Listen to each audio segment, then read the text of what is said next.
and welcome to Mining Review Africa, and we are at Electra Mining 2024, and today we are chatting to David Claassen of Trafo Power Solutions. David, thank you for joining us today. Pleasure. Now, let's talk about total cost of ownership when it comes to buying a transformer. In your view, do clients understand the true cost of ownership when acquiring such a piece of equipment? So I think our clients and our sector in general have a very good understanding of total cost of ownership and the benefits thereof. I think there's a lot of work to be done to understand it in its granular detail, and particularly with transformers. So the total cost of ownership is really made up of operational parameters and what those costs are, and those are measured up, including capital cost. And I think with dry type transformers particularly, they have a really big benefit in the operational space. So there is a very good understanding in our market of what total cost of ownership is, how much value it can add, but I think in transformers particularly there's work to be done to further strengthen that case. Okay.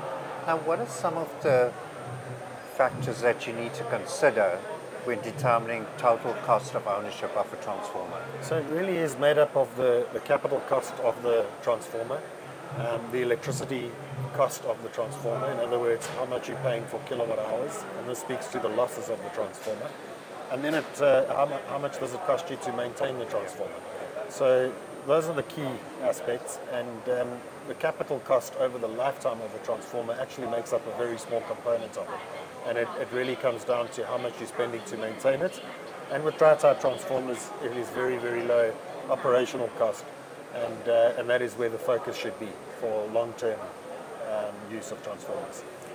Okay, now with regards to Trafo Power Solutions, how do you go about ensuring that both your current and future clients have a good understanding of total cost of ownership before they decide to purchase a transformer?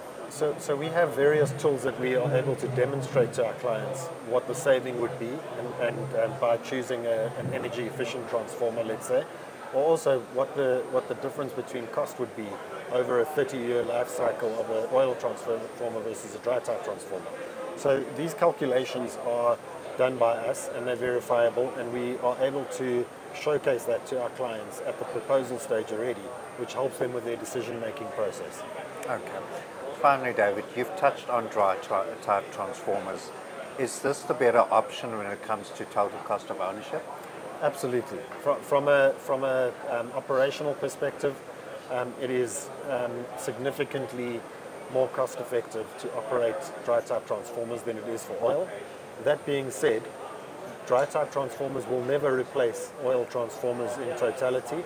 There is a place for oil type transformers, particularly on the larger power scale, and generally speaking, the distribution level type transformers of dry type are without a doubt the way to go from an operational perspective and to improve your total cost of ownership. Okay. David Claassen of Trafo Power Solutions, thank you for that insightful advice, and thank you for joining us on Mining Review Africa. It's a pleasure, and thank you also.